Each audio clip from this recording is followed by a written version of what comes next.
James Conrad, world champion from last year. We all know this by now, so it's not a spoiler to anyone. Today, we're going to take a deeper dive into exactly how Conrad was able to take down the world title. Come follow me as we check in on the man who has been dubbed Disc Golf Jesus. This should be a fun one, and I hope you guys enjoy it. Today, we got some awesome putts, crazy throw-ins, and of course, if you have yet to see it, the shot heard round the world. Let's go.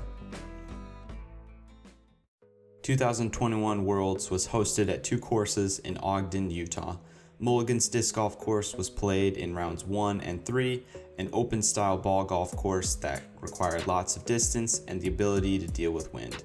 Rounds 2, 3, and 5 were played at the Fort, a tight, very accuracy required course that has the potential for some high scores. Now, how does a player like Conrad, who if you didn't know already won a world title with only throwing a backhand? Conrad throws a forehand only if he has to get out of trouble. Not once did he throw a forehand off the tee. Every shot that is needed for a forehand, Conrad countered with a backhand turnover shot. Over and over and over again, he proved that he could do this turnover shot. This is important for later. To win a world title, you have to be dynamic. Last year, you had to be able to play in conditions that were wide open with wind or be tight in trees where accuracy is all you need. Mulligans wasn't a detriment to Conrad, but he didn't go crazy. Round 1 he shot 8 under, round 3 he shot 6 under. Pretty solid, he kept himself in it on those courses.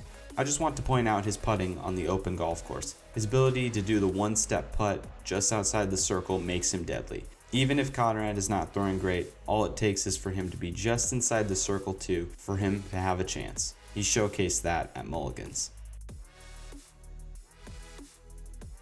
Conrad learned from his mistakes.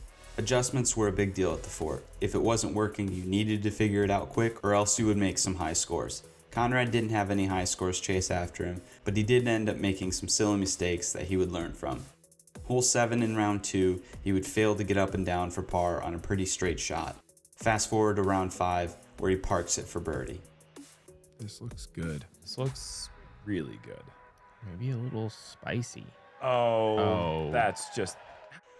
Round 2, hole 17, really tough par 4 over water. Round 2, Conrad hits the tree and it flies back into the water. He would end up making bogey. Fast forward to round 4 and 5, Conrad would show he learned from that shot, getting through the gap this time off the tee. He would birdie it back-to-back days. He knows how to win. He's done it. This is needing to get by these. Okay. Oh my gosh. The Fort was very tricky, very tight course. We're going to take a deeper dive into the ending stretch and how exactly this helped Conrad stay in the hunt. The last 5 holes, Conrad was able to hold his own compared to the rest of the field. Round 2, Conrad would go 3 under on those last 4 holes, his mistake being 17 that I already talked about. Round 4, he would go 4 under on the final stretch, and then on round 5, Conrad would go 5 under on those final holes. It was the best stretch of the tourney for him. He knew that if he was in the hunt on those last few holes, he could play well and give himself a chance. Now I'm willing to bet you guys have already seen this shot. If not, I've covered it before. Macbeth has a one-shot lead over Conrad. Conrad is forced to lay up, so does Macbeth. Conrad throws in for birdie to force a playoff. He was roughly 250 feet away on the throw-in, but this is what most people don't know.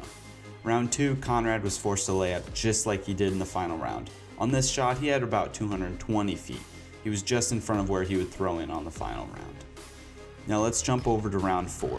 This time, Conrad was able to make a better drive and go for the birdie. This was from a bit further back, but it was still the same shot shape as on the final day. He's successful on the throw and ends up making birdie. This is what Conrad had to say after the shot in round 4. Especially that last shot on 18, it's definitely a forehand friendly approach, and I was about 370 out, and I thought it might be to make lead card, so I wanted to put that pressure on myself and to know what it meant, like I will tomorrow if it matters. And Interesting, a bit of foreshadowing. The playoff. After hitting that incredible shot on 18, Conrad takes the momentum to hole 16 for the first playoff hole. Hole 16, down the mountain throw with an island green. Another forehand shot for basically everyone. Again, Conrad throws this backhand shot that just falls out of the sky. But wait, hear me out. This was the best possible hole for the playoff to start at for Conrad. Let's jump back to round 2. Same thing. Conrad throws this backhand that just falls towards the basket and then falls in. It's got to crash. No way. No! Nate! No chains required. That's an ace from Conrad. Round 4, he does the same exact shot again. He flashes the chains this time. Wow, that's a really Throws it similar high. angle. You've got to be kidding me. Nate! It was... Round 5, he didn't flash the chains, but he did have a tap and birdie. The last 3 times playing this hole, Conrad has an ace, an almost ace, and a parked birdie. This was his shot. This was his moment. Looking back at the playoff, it really sucks to see Paul's shot skip off the green and into the water. He played great, he just got unlucky. Conrad, on the other hand, he hit the shots when he needed to most. This tournament, this Worlds, will go down in history as one of the best Worlds ever. Thank you guys so much for watching the video. If you enjoyed this video, make sure to like and subscribe. Make sure to check out some of my other stuff if you haven't yet, and we will see you next time.